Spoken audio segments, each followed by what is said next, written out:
اسلام کی حقیقت۔ تم دیکھتے ہو کہ دنیا میں جتنی چیزیں ہیں سب ایک قاعدے اور قانون کی تابع ہیں۔ چاند اور ستارے سب ایک زبردست قاعدے میں بندھے ہوئے ہیں جس کے خلاف وہ بال برابر جنبش نہیں کر سکتے۔ زمین اپنی خاص رفتار کے ساتھ گھوم رہی ہے۔ اس کے لیے جو وقت اور رفتار اور راستہ مقرر کیا گیا ہے اس میں ذرا فرق نہیں آتا۔ پانی اور ہوا، روشنی اور حرارت سب ایک ضابطے کے پابند ہیں۔ جمادات و نباتات اور حیوانات میں ہر ایک کے لیے جو قانون مقرر ہے اسی کے مطابق یہ سب پیدا ہوتے ہیں، بڑھتے ہیں اور گھٹتے ہیں، جیتے ہیں اور مرتے ہیں۔ خود انسان کی حالت پر بھی تم غور کرو گے تو تم کو معلوم ہوگا کہ وہ بھی قانون قدرت کا تابع ہے۔ جو قاعدہ اس کی پیدائش کے لیے مقرر کیا گیا ہے اسی کے مطابق سانس لیتا ہے، پانی اور غذا اور حرارت اور روشنی حاصل کرتا ہے۔ اس کے دل کی حرکت، اس کے خون کی گردش، اس کے سانس کی آمد و رفت اسی ضابطے کی پابند ہے۔ اس کا دماغ، اس کا معدہ، اس کے پھیپھڑے، اس کے اعصاب اور عضلات، اس کے ہاتھ پاؤں، زبان، آنکھیں، کان اور ناک، غرض اس کے جسم کا ایک ایک حصہ وہی کام کر رہا ہے جو اس کے لیے مقرر ہے اور اسی طریقے پر کر رہا ہے جو اس کو بتایا گیا ہے۔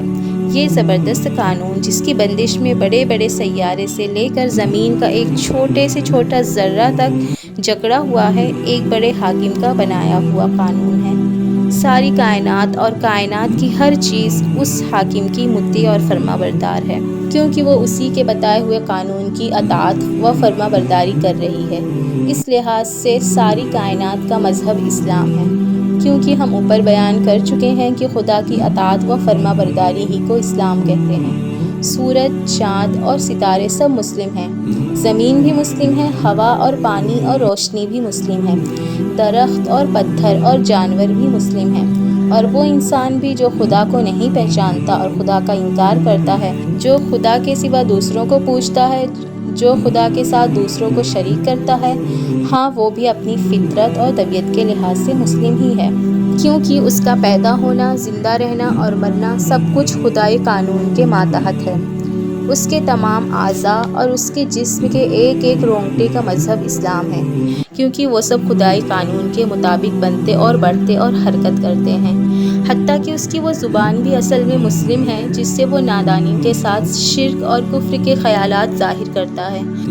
اس کا وہ سر بھی پیدائشی مسلم ہے جس کو وہ زبردستی خدا کے سوا دوسروں کے سامنے جھکاتا ہے۔